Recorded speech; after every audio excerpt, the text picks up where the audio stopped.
Hey everyone, how we doing today? This is James Sweeney, aka SplitSuit, and welcome back to another video.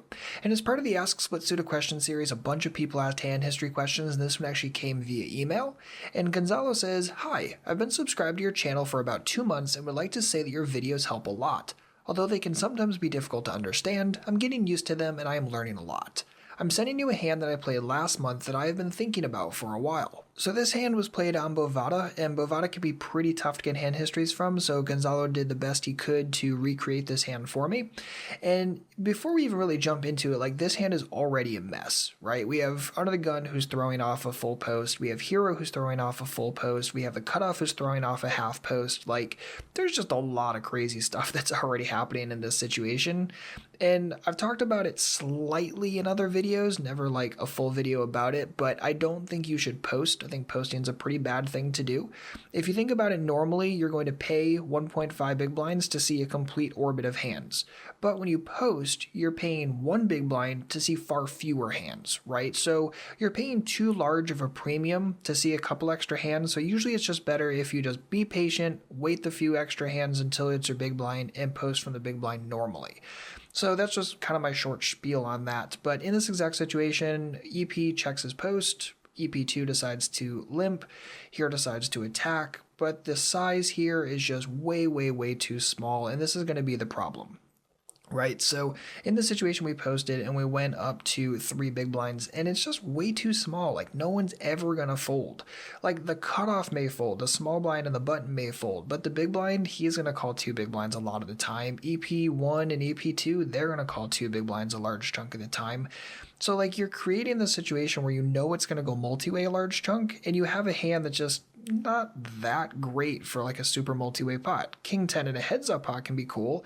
King 10 off in a multi-way pot, not so much. So it may seem a bit nitpicky to talk about the difference between going to say 3 big blinds and 6 big blinds here, but it's a very important difference. So I think if you go 6 big blinds, you're going to create a situation that's far more beneficial for you than just going to 3 big blinds. Because when you go to 3 big blinds, when something like this happens where you end up getting a total slew of callers, like, I'm not shocked to see this happen.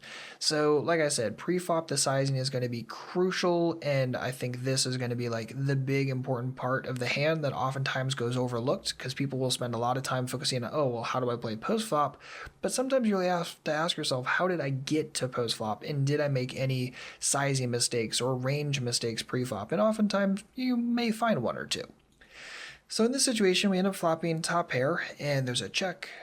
Hero decides to lead out for about half pot, gets min raised, gets called, EP1 folds, and here we are. So this is a pretty uncomfortable situation, mostly because the small blind. So if we back up a couple of ticks and go back to the flop itself, we started this hand with about 3.5 SPR against the cutoff, so I'm probably going to end up taking top pair to the felt against him. Again, this is partially because we had a small pre-flop size. Had we gone larger, the SPR would be even smaller, and it would be way more automatic against the cutoff.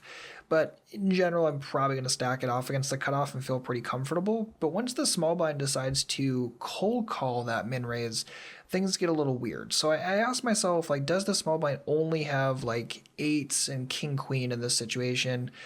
Or is he going to be bad enough to show up with like queen 8 or king 8? Now, it's our first hand on the table, so we can't know that. And we know it's our first hand because we posted, or at least I would assume this is our first hand.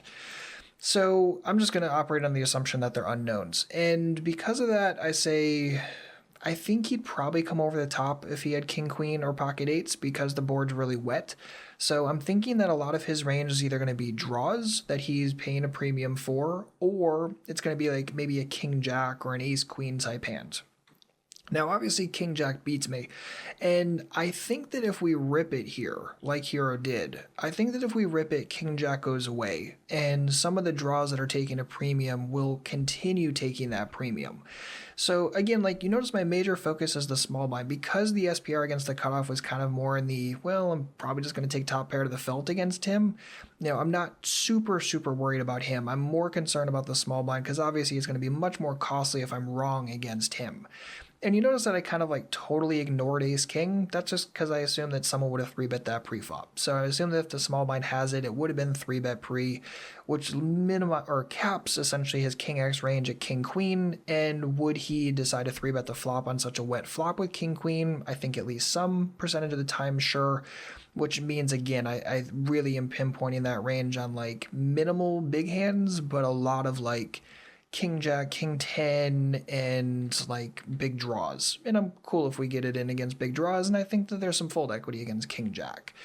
So because of that, I'm totally okay with the rip. In this situation, we end up getting called in both spots, and somehow we were actually great.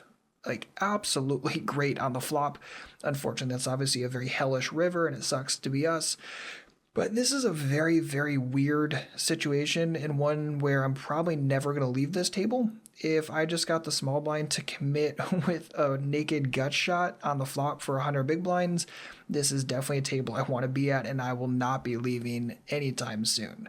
But again, like the big important points here are going to be the size pre-flop, definitely, and then understanding how to visualize the flop once you're facing the min raise and the cold call, thinking about what those ranges look like. Now, here's the thing, you may disagree. You may go back to the flop, and once the small blind decides to cold call this, you may think that, okay, maybe he does have pocket eights or king queen. Maybe he just wouldn't 3-bet in that situation with it.